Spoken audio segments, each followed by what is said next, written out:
Yeah, and it's definitely distinctive when you get a zoom on these fly traps that they lack those globe-like protrusions at the end of the. We'll get eyes on this coral that Scott wanted to take a look at, since the ship's on the move. When you get a chance, if we get a zoom on that sea star as well, I'd appreciate it. Ooh, look at that coral in the background. Yeah. So we're going to zoom on this coral-looking animal, which my suspicion is it's an old bamboo coral skeleton covered in hydroids. Okay, let's start to come in here.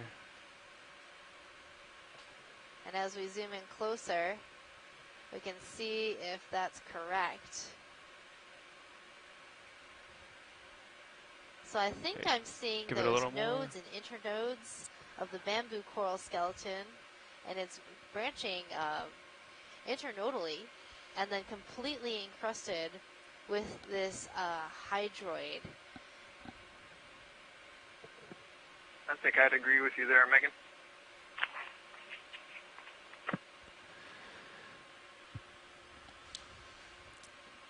And as we've seen with all of these corals, we notice abundant associates within the branches of this either not healthy or now dead coral. For clear hair video, let's looks to me like maybe either amphipods or isopods. Come out. I'm gonna try to get that star before we have to go. I do believe those are amphipods. Conference, I think. I saw one for sure coiled up like a yellow phone cord.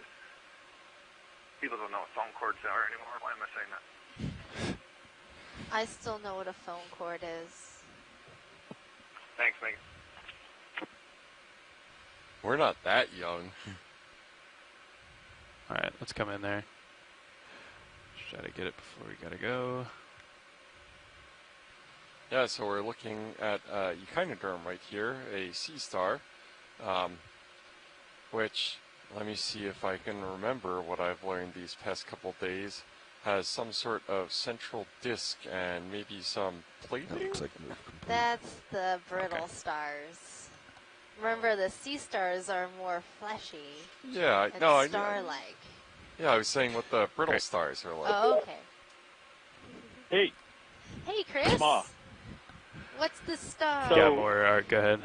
Okay, so, well, first of all, thank you, Jeff, for pulling a moment to take a look at this animal. So this is Neomorphaster. I believe the species is Forcipatus. This is actually a very distant relative of the sort of common Asterias that you would find on seashore, but these are a much older lineage. They're sort of living fossils, if you will.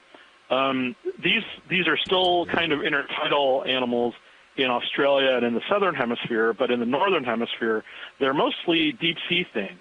And this is actually one of those kinds of animals that you would see on both sides of the Atlantic. As far as your Aspire dynamics go, this is always an interesting animal for that because they're on this side. This is the species on this side is Neomorphaster forcipatus, and I believe there's another species that's on the European side. But there are fossils of this family, this Dicastridae, that are seen in the Cretaceous of California and in other places. Okay, video, and so and based on the phylogeny that I've done of these animals, the sort of family tree of these animals, it looks like they were at one time sort of more common in the past, and now in the deep sea, they persist. But they're sort of the days when they were sort of more commonly encountered in shallow habitats. Appears to at least have been a day in the past. But there's not a lot known about them, surprisingly. We used to get these in trawls, like in the collection. These would come up by the dozens to hundreds. But there was never any kind of indication as far as spacing. So when we started seeing them in the canyons years ago, with the Okeanos dives off the North Atlantic, that was one of the first times I think we began seeing them sort of like they were abundantly common, but they were spread out by eaters as opposed to, sort of by, if you were to go by the nets, the trawl nets, you would think that they were all living together in a massive huddle, but apparently they're not. So these are the kinds of biases that the submersibles give us when you venture into the in situ, into observing these animals in situ, which is on site, as opposed to sort of collecting them with holding, right? So even though they're a fairly poorly understood species, there's still a lot of interesting things about them, considering sort of how old they probably are. So always something interesting from these deep canyons. Thank you. Thanks, Chris. I love learning about all these stars, and I definitely didn't know what this star was, but I saw that Nolan Barrett had correctly identified the family, so that's pretty good using that deep sea animal guide. I was about let's do to a zoom from search this side if you first. Called in, I don't think I would have gotten that far. Maybe just go around it. I'm always happy to hear they from were, you. Yeah, they were in another family for a while, the Neomorphasteridae, and it turns out, just a taxonomic name that is redundant with an older name called the Stichasteridae. It's just a story of molecular data and classification. So I'll let you get to it. It looks like you have a bubblegum coral with a bunch of euryalids to look at. Do you have any idea what the euryalids are? Oh, sorry. Sure. Yeah, so euryalids are one subgroup of brittle stars known as the Ophiuroidea. These are echinoderms, and Ophiuroids, which are grouped into basically two different kinds of organisms. Brittle stars and snake stars. Let me know if you want to go snake stars are often referred to as euryalids because the scientific name Euryalida refers to Uriale, one of the gorgons. And so this group of brittle stars, includes the basket stars and all of their relatives, aka the sort of snake or serpent stars, because they have a fleshy tissue that covers over their skeleton. And that's the group that you often see with their arms tightly wrapped around a lot of these deep-sea corals. Some of the two most commonly encountered of these snake stars that you find tend to be either Ophiocrius, which is a smooth-armed animal that sometimes goes by the name Udon stars, and Astroschema, which is an animal that has a similar appearance but has granules on the surface. And then, of course, there's basket stars, which are which have lots of continuously branching arms, and a lot of those are in the family Gorgonocephalidae, which refers to the gorgon's head, which is like Medusa, and there's a resemblance that the first person who described these took between the mythological head of this Greek monster with lots of the snakes and whatnot, and the reticulating and branching arms that are found in a lot of these animals. And so there's a repetitive theme for a lot of the sort of so-called snake stars or serpent stars that you see. And it looks like you're coming onto a very nice shot of the underside or the oncoming current surface of this. Ooh, those are very nice. Yeah, but you see how they're kind of all tightly entwined. That's not a trivial thing either. We've got specimens of these kinds of corals, and those animals do not let go even in death.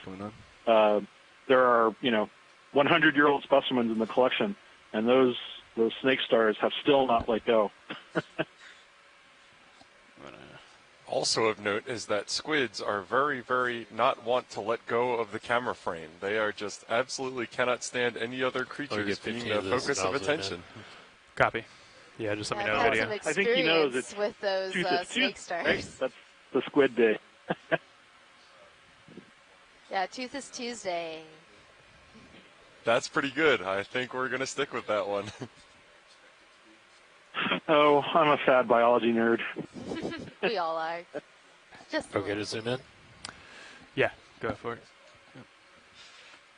Yeah, I've had some experience with trying to unwrap these snake stars from the branches of the Paracordia samples we've collected, and it's a challenging experience. Yeah, if you can do like last time, that was great. Okay. Yeah, and it's also interesting, something that we were looking at, I believe the other dive, or maybe one before, is it looks like these brittle stars they're not the branching type that we were seeing the other day. I don't remember any details about names or anything like that, but the branching ones are really distinctive, how it just looked like a series of roots going up instead of these, which just have one tentacle. That rotator does. Right, so the branching ones are basket stars. These are just sort of snake stars, but they're all related. Again. So, and they're all related because they all have this sort of over the arm.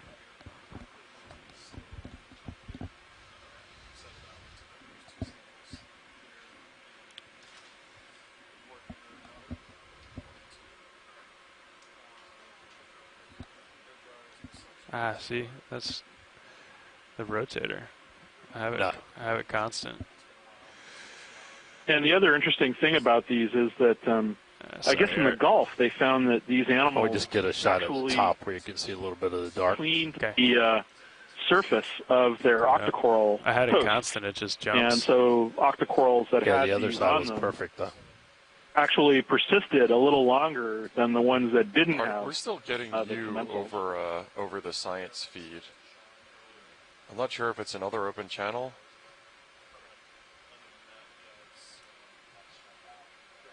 Yeah, it's weird. Okay, well, I'll let you guys go, and I'll call back later upon the next echinoderm thing. Thank you. The hydraulic all right, Chris, motors we'll enabled find right now, some more echinoderms for you to describe. I didn't know something was going on. Okay. We love hearing from you. I look forward to it. Sounds good. Okay. Whenever Pilot, you're clear when we're video. done with this, we'd like to make a collection of one of those yellow plate-like sponges that are located just to the left of this coral. Okay, can you repeat that, Megan? Sorry, sponges just to the left of this coral? Yeah, those yellow plate-like ones. Yeah, Levi's going to get those for you. We're just going to finish this shot, and then we'll have to reposition for that collection. But sounds good. We'll hold tight. Sounds good. Okay, Art, you said just hold this and then take off? Okay.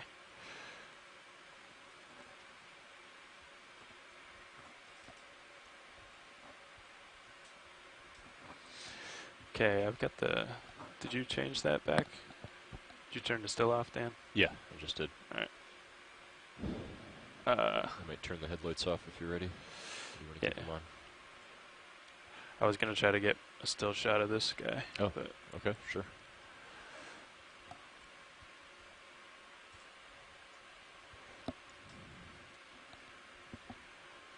You still... Yeah, just to get a cross-geology word in here, it looks like that you can see the size of this huge boulder that this coral is growing on, and also the one to the left of it stands just in stark contrast to everything else. And this is just a measure of the really poor sorting of this rock and sediment that these steep walls are made of. So that again tells us the information that these came from some really energetic event, which was either a mass transport complex derived from a submarine landslide, or potentially something like a glacial outburst flood during a sea level low stand that then was lithified into this rock.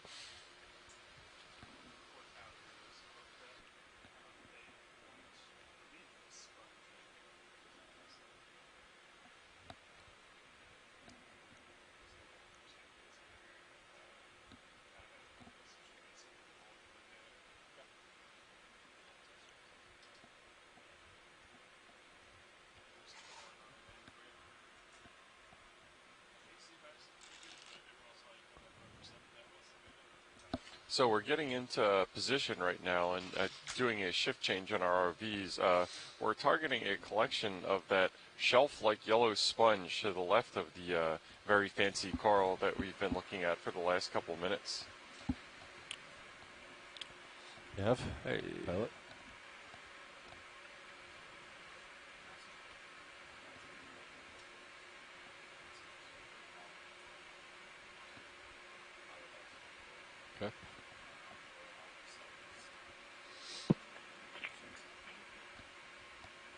Hi guys, you can see those bivalves again and that red tissue. In the Gulf of Mexico, they call them flame scallops.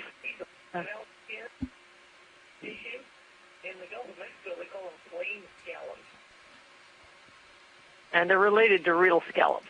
Ah, okay, thanks for that. Yeah, and I think flame scallop is a pretty apt word, both in terms of the coloration and also just kind of the flaring out of those little appendages that I'm sure have a name around the rim of the shells.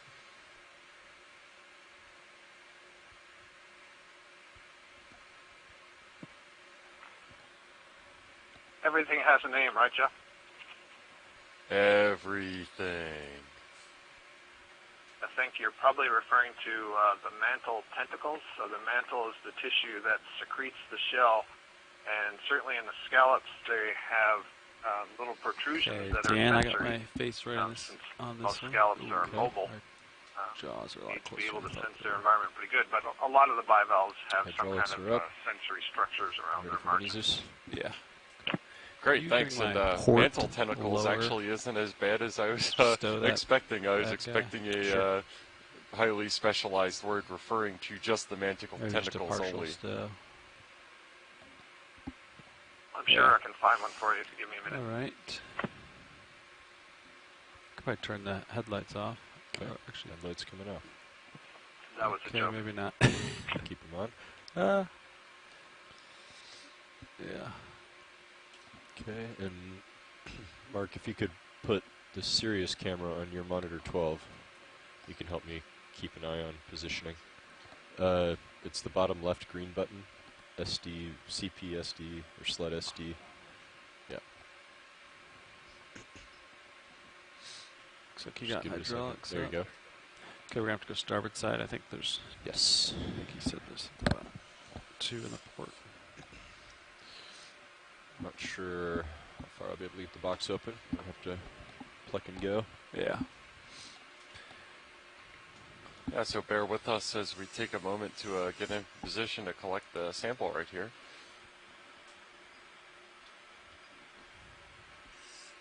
I'll bring it over a bit. Hold that.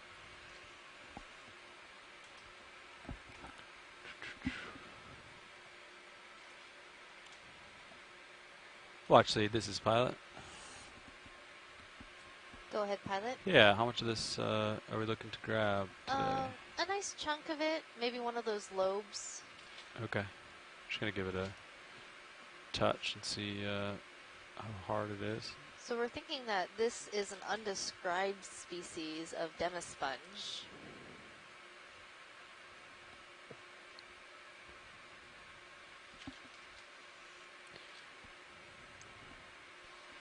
Yeah, that would be interesting, considering most of the context that I know demisponges in my extremely limited knowledge so far has been encrusting and more or less two-dimensional on the surface of whatever it's growing on. In this case, it's definitely got a bit of a protrusion to it and is kind of shelf-like. That way or like straight down?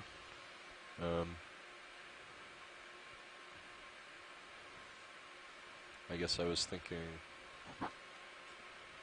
yeah, like straight down, but turn kind of 90 from where you're at now, so that you're, instead of grabbing like the fattest part, you're grabbing like the, just think about how much that'll crush if you're compressing that. Like that? Yeah, like that.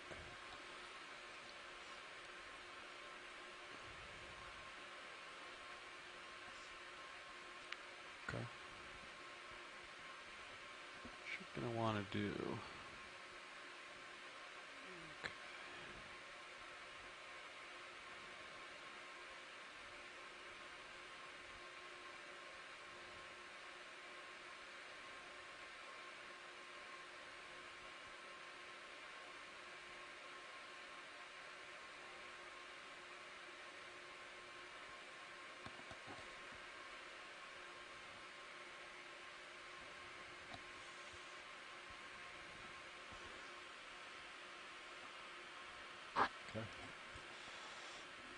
I can try to open the box if you'd like right now. I can bring the port wing inboard. Not sure how far I'll be able to get it open. I'll try. I think I'll take off. Okay. Leaving hydraulics on. I almost just turned them off. Okay. Punching out joy lock. Here we go. Backing out.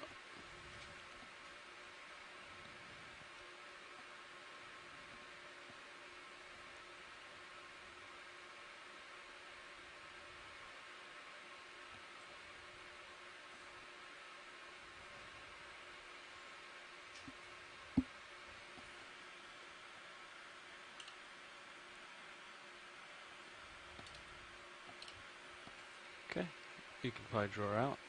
Okay. Extending.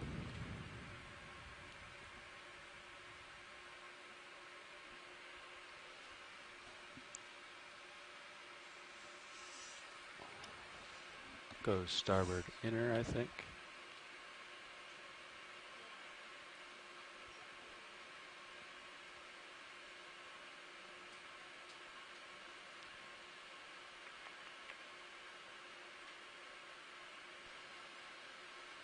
Hi, Nav. Yes, ready to stow? Yeah. Stowing.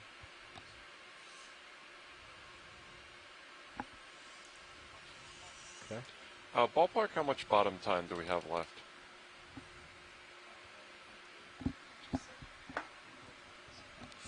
No problem. Thanks. Off. Yeah. I can get a take your series back up for you. Yeah. Speaking.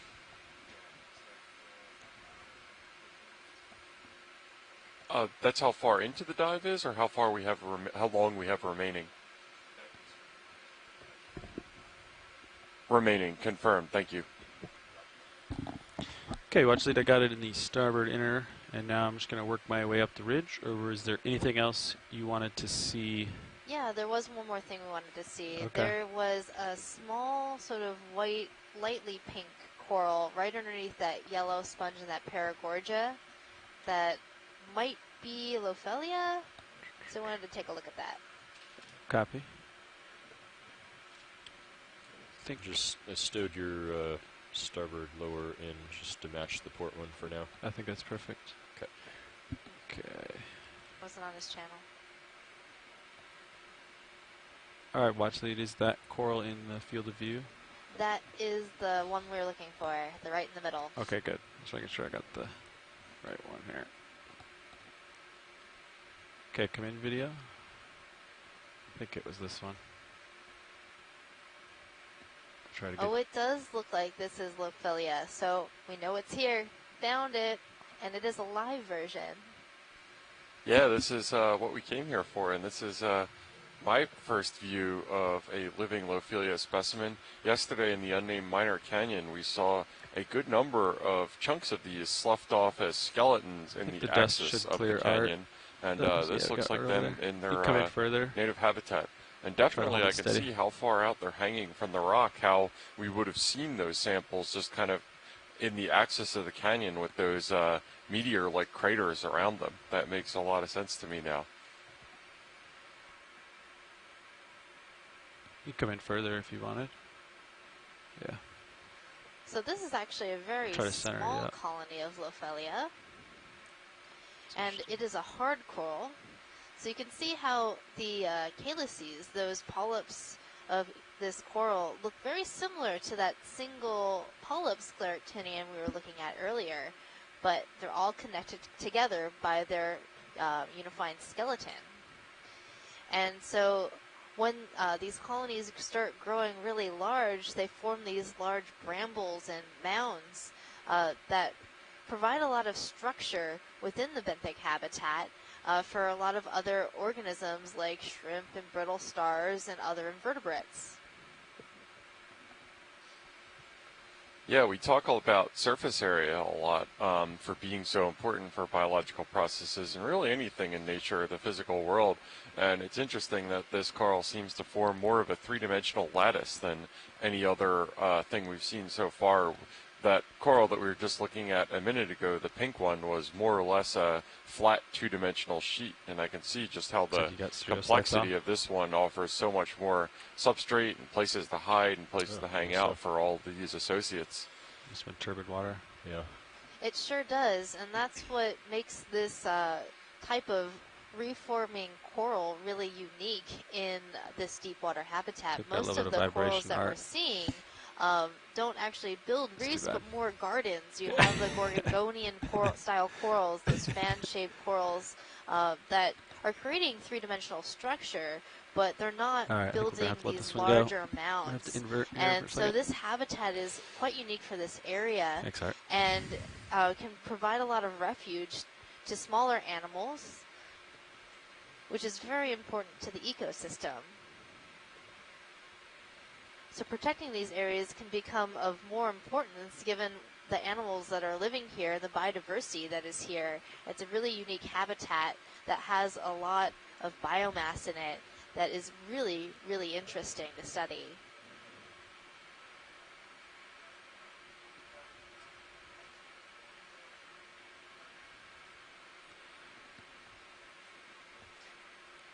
Okay, watch lead. I'm going to continue up the hill if that was a sufficient view of that guy.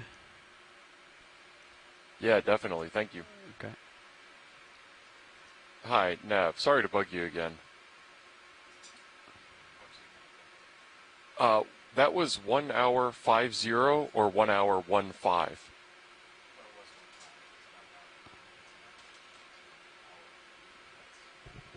Great, thank you.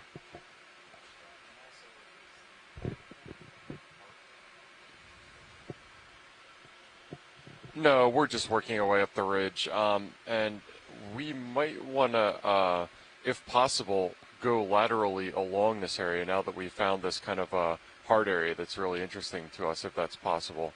Let me talk to Megan about that for a second.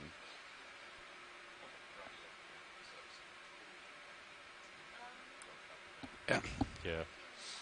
I don't think we're even quite at the steepest part of the slope. Yeah. Yeah. I might point that out to Watch Lead. I'll get back to you. So I can take a bite out of that one, huh? Large predator. Yep.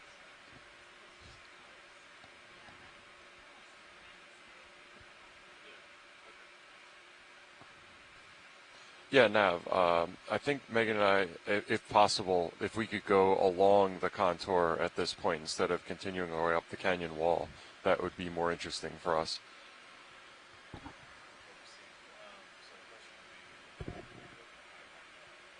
Yes, yes, have high pack up.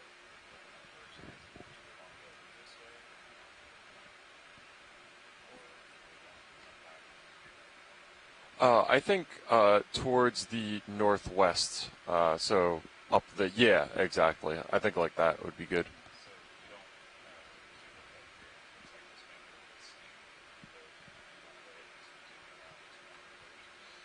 Yeah, I think so.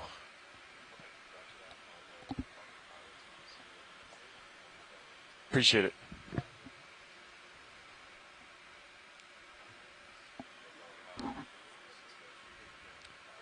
Yeah.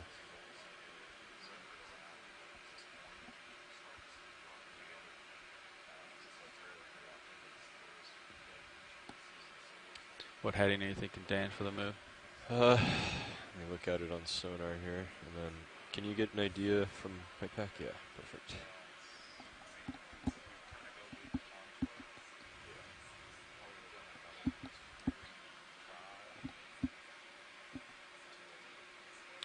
Yeah, I was thinking like a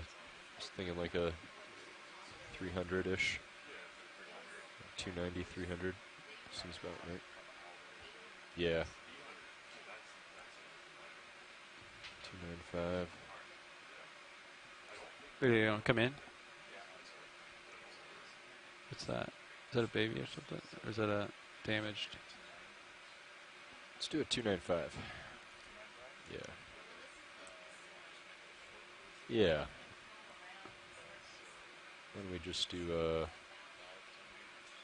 Oh, I think it. Huh. I'll let it go, video. Let's do 15 to start. Yeah, so sorry about that silence for a minute or two. Megan and I were just conferring on what we want to do with the remaining bottom time that we have, which is about an hour and 50 minutes. And I think our plan is what we're going to do is instead of continuing our way up the slope, we're going to start traveling along the contour. We're interested in this kind of steep and rugose area that we're at right now. So we know that by following a long contour with Walter's Law that I was just talking about for a little bit, that we're going to see continuation of this. And the previous dive done by the Okeanos in 2013, just about a kilometer away from our dive site right now, said that the wall area that they surveyed only was in the dive for a short period of time, and then so they started in the soft sediment community like we were saying at the beginning of our dive today. They found this wall, and then the rest of the way up it was a very steep slope but sediment covered area with a few drop stones. So my thought is we should survey more of this really interesting wall area before we start heading up slope, just to confirm that that's what we're seeing. But I think the best thing to do is to start characterizing this really diverse and interesting area before we make tracks up slope.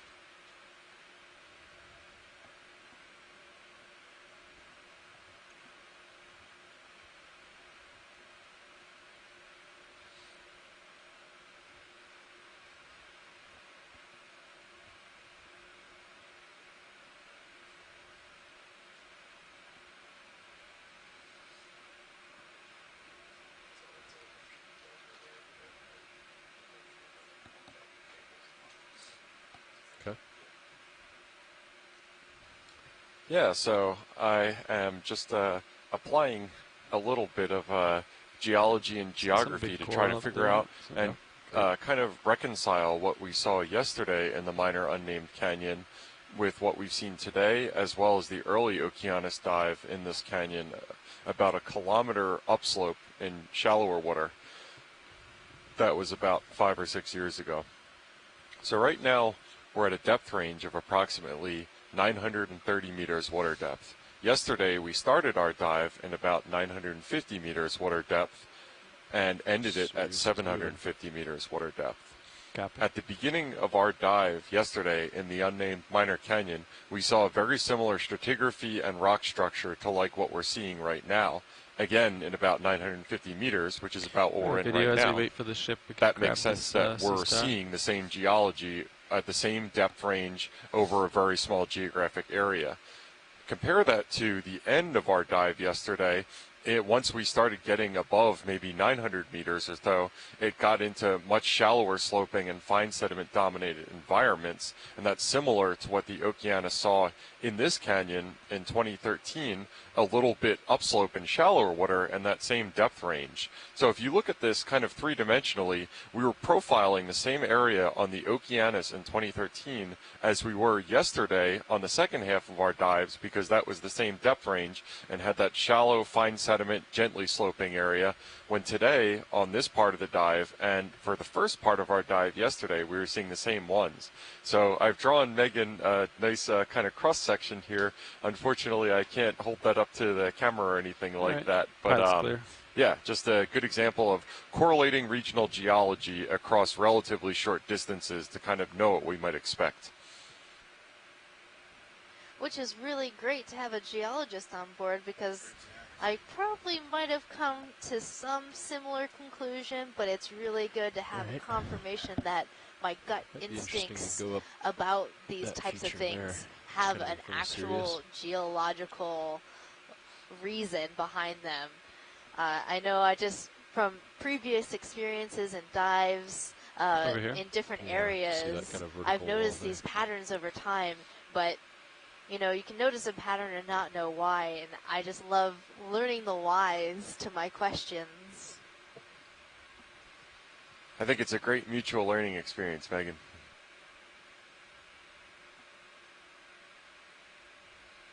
Yeah, I wouldn't trade it for anything. I love learning new things, and my knowledge of geology is relatively limited, and I love talking about the biology. So I think this is a symbiotic and mutual relationship. And what the heck is that big yellow thing on that note? That is a really crazy sponge. I think we should take a look at it. Copy. I agree. I'm trying to figure out if it's just one sponge or two sponges on top of each other. Might that be the inside of the sponge? No, I think you're right that it does look like kind of a partial? sponge hat. I was wondering if it just had a big bite taken out of it or something like that. Well, it looks like it's a demasponge because it looks very, very dense. And come in more if you want. I'm trying to keep leaning close to the screen to zoom my eyes in. But yeah, no, this is definitely one sponge. Yeah, you can come in all the way, Art.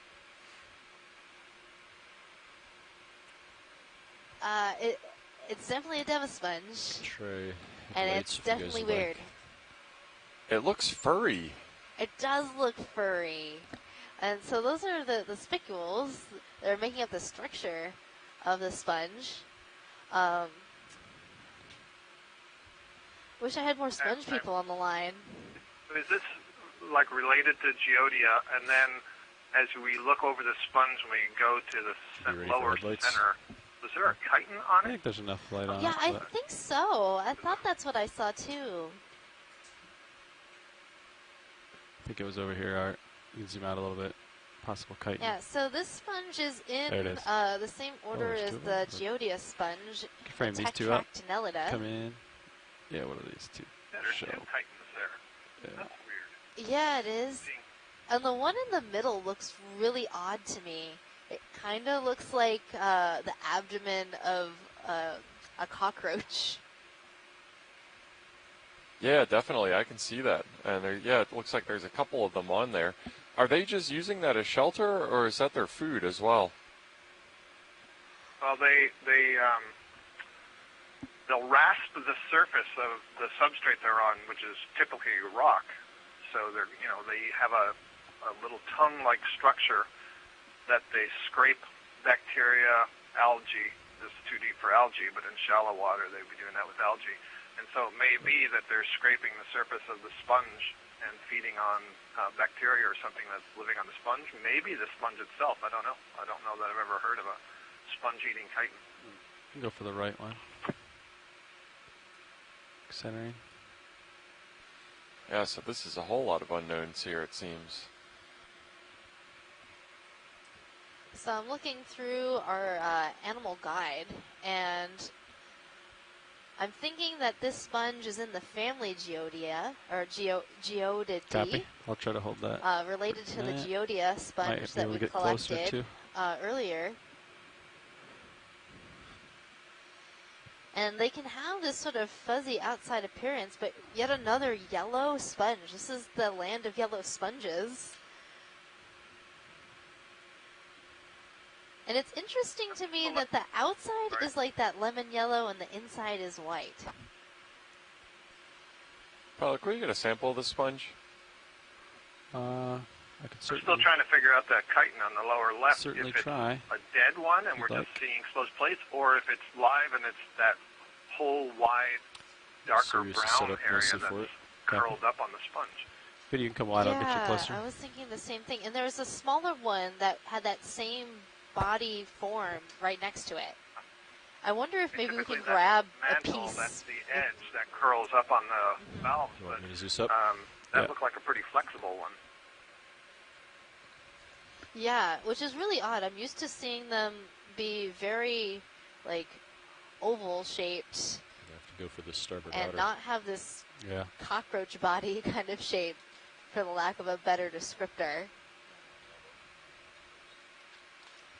So I'm thinking, Pilot, when we collect a piece of this sponge, we want to get that lower corner that has those little chitins on it. Copy. Because those are really odd.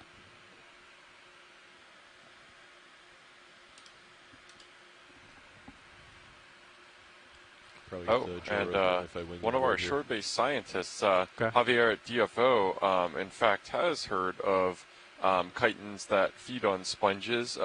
There is one, Hanlia nagelfar, nagelfar, that feeds on sponges. So yeah, this is bringing to bear the collective knowledge of the scientific community in real time. What a neat program.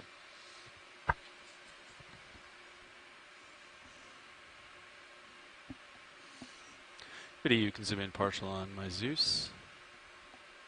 Just gonna give it a tab and see what kind of.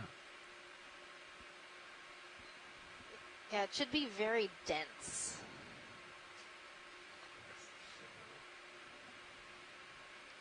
Copy. You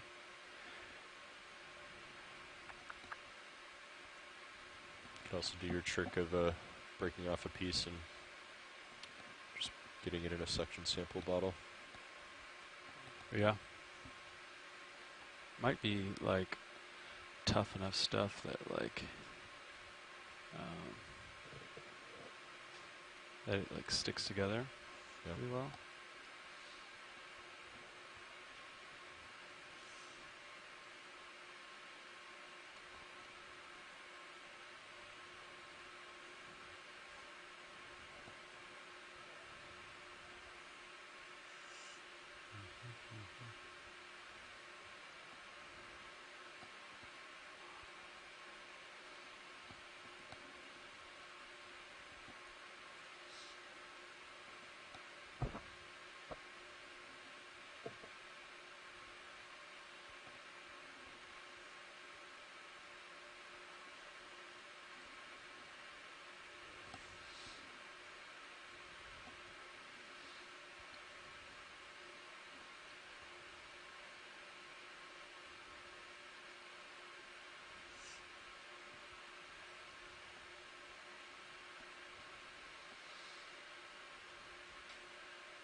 Okay.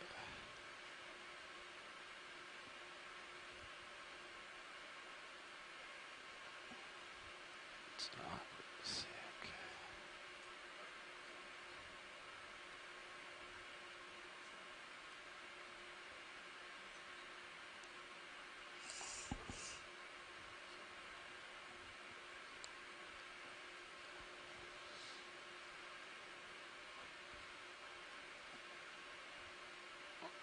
Like a max wrist up. Okay. Is there a reason you're going for that section in particular? I want the chitin. I think our ideal spot of collection is like that corner at the very bottom. Okay. Where it kind of looks like a V. And there's like two little animals on the top that we want. Copy. All right. Let's see.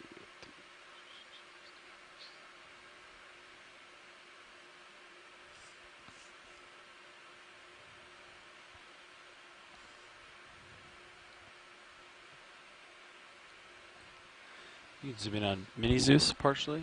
You can center it up, Dan. Sure. That'll be a slightly better view.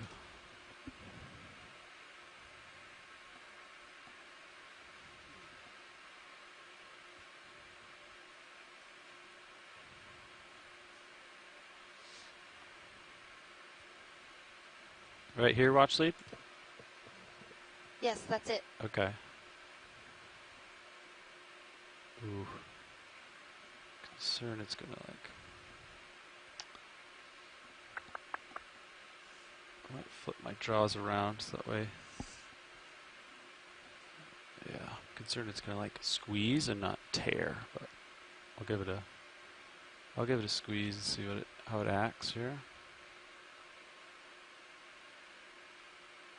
Looks like it's coming off.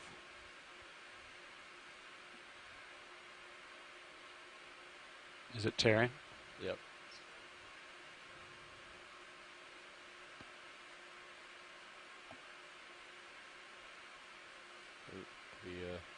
stuck on there. I'm going to stow your lowers.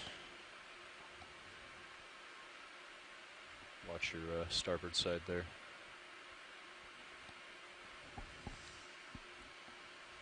Watch lead, is that a sufficient amount of it? Copy.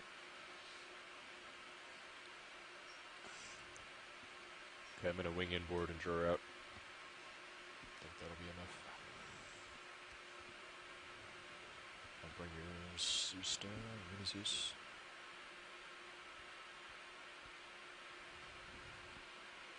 Okay, drawing out.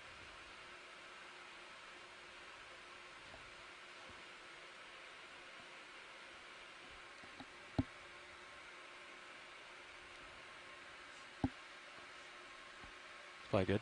Okay.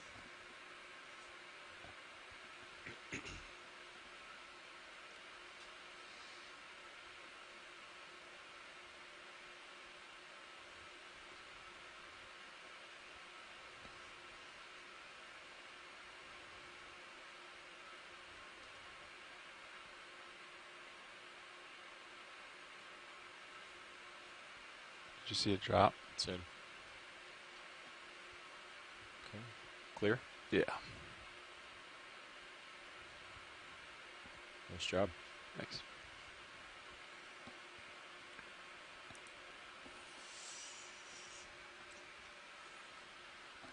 I'm struggling with what orientation That's perfect. I think you got all of the associates we wanted.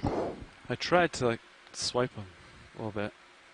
Can we take a nice good zoom of the internal structure Yeah. of the sponge? Yeah, video, you can come in.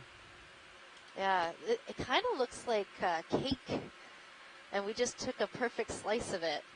So on the top you have your white frosting, on the outside the yellow frosting, on the inside some spongy goodness. Sirius back up. So I guess if this is all the same organism, my question is, how did that big top part get exposed to the water column? What's our off-bottom time, Mark? So I think that's the way this sponge grows.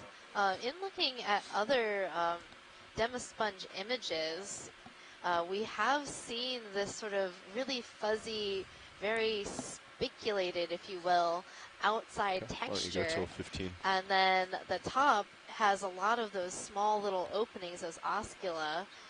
That probably helps for water flow through the animal. And then the inside structure you don't usually get to see. And that's made of all these channels getting the most surface area to all the different cells within this sponge that are going to be feeding on the particulate matter that is in the water. So, Megan, in that description, are you saying that that's all one sponge, or are you saying that the yellow is different from the white? I believe it's all one sponge. That would be my gut reaction and my gut feeling about this sponge, is that all of these different parts are like the same cake, but you know, they all have different functions.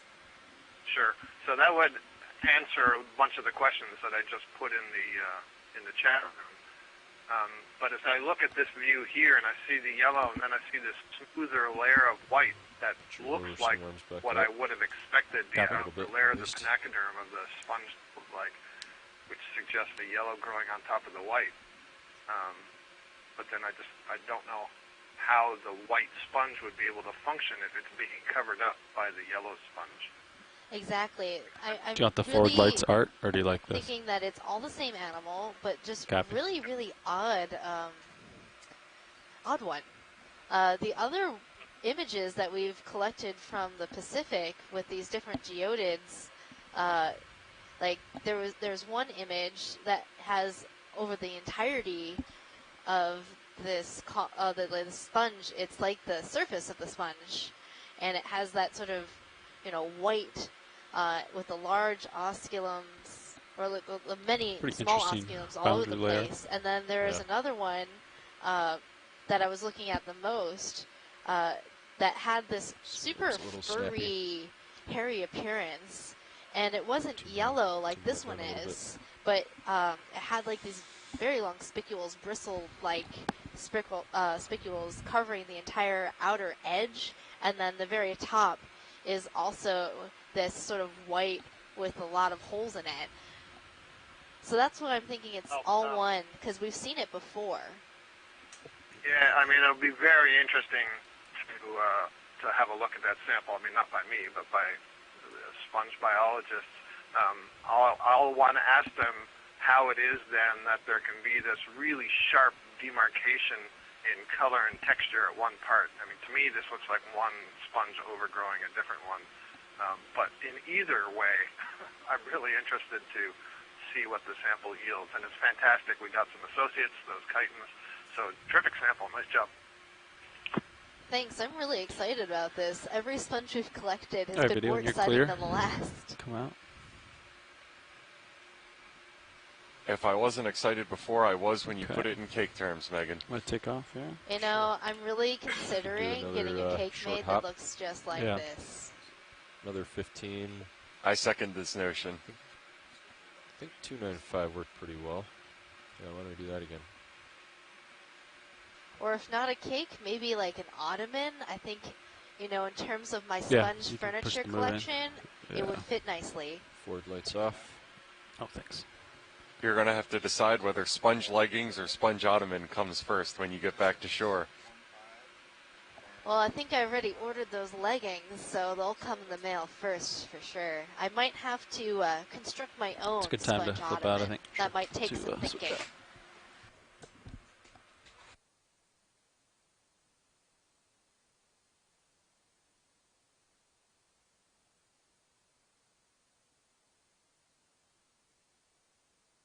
Yeah, and we're going a pilot shift change for a second here, so we are drifting, but we will get reoriented momentarily, so bear with us.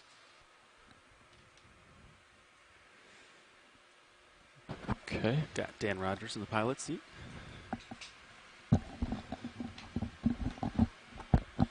Okay, move in on that coral on the right.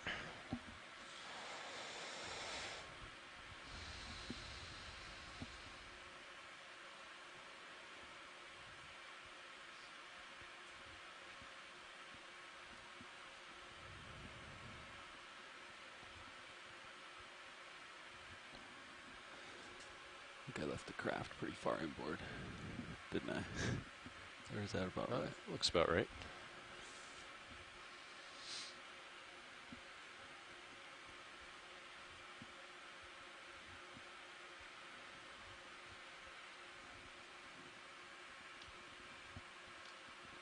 Ooh, got a little ground fault. There we go, now that we're getting our shear walls back into the back into focus, and we're moving again, instead of our original plan up the slope of the canyon, we're moving along the slope of the canyon. We're wanting to stay in this steep strata that we observed at the base of the minor unnamed canyon, as well as at this depth in Kinlan Canyon. I strongly suspect, I don't think this is going very far out on the geologic limb to assume that these two formations, which is one term for a geologically similar material, are derived from the same unit, so would have been deposited during the same time under similar depositional some lasers on. Conditions. All right, Art, you can go in.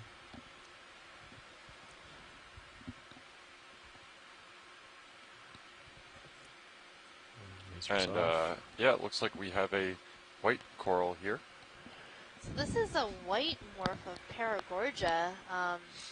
It was on my list of things that I wanted to collect yesterday, but then we never saw another one, and I was really disappointed. So this white one, I don't think has ever been collected, and it's a very rare observation. At least that's what Tim Shank from Woods Hole was telling me on the chat yesterday. And there was some talk about collecting this. If we might be able to get a piece in our suction sampler. Yeah, well, actually, it's something we can do. I can break off a small piece that's able to get through the suction hose, and we'll apply a little bit of suction to get it into one of the bottles. Oh, that would be great. That move's still underway. So the white Paragorgia, I've seen a number of times different ones in the Pacific Ocean, and I was sort of surprised to hear that it wasn't as well known when you're clear video, we can zoom from out. the Northeast Canyons and Seamounts area. Do they say they want to try? And it would be really interesting to get the genetics from this animal because there is a lot of Paragorgia known from here, but if this is right genetically different, that could be of real use to scientists who are studying these types of corals. Oh, there's something close to one of your lights making a shadow. That's what that is. And then behind this big Paragorgia colony is another really large colony that I can't see quite well yet because it's being blocked by this other large colony.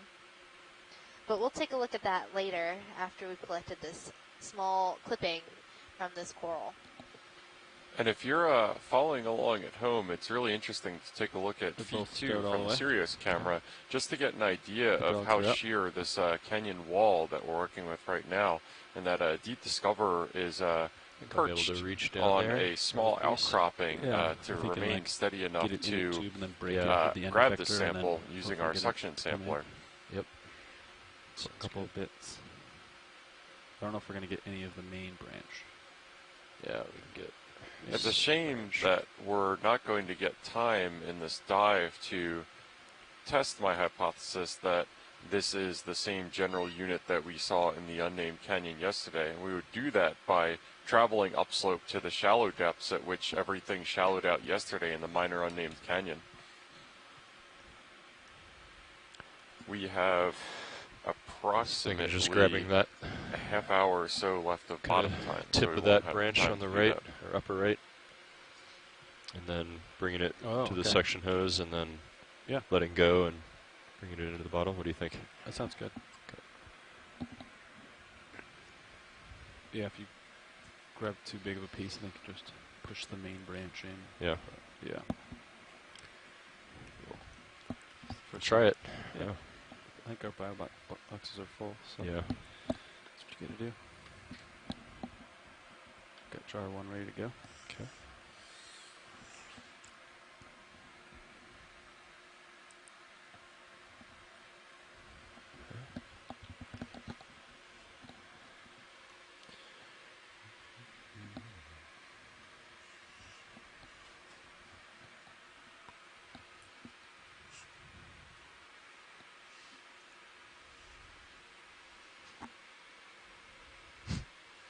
Photobomb. Yep.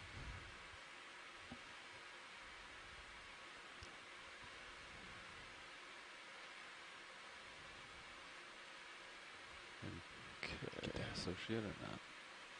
I might do a little zoom. Actually, can we get the headlights on? Yeah. Art, if you could zoom in just a little bit on the Zeus Plus and the Mini Zeus, actually, while you're at it.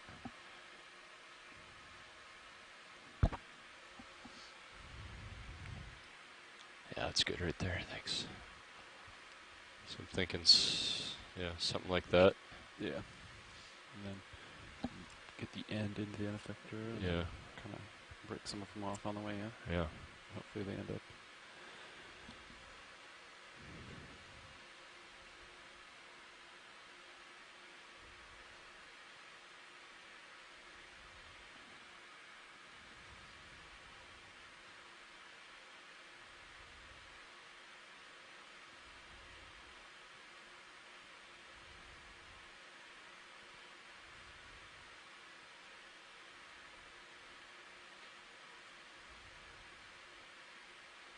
Just a little off the top.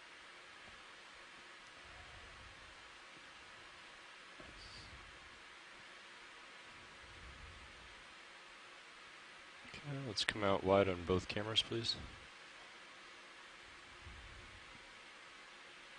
Let me draw out. Yeah, just a little bit. Half or quarter. Slowly coming out. I think that's a good position there, just in that light. Yeah, looks good. You want me to start the suction pump? Sure. 1,000.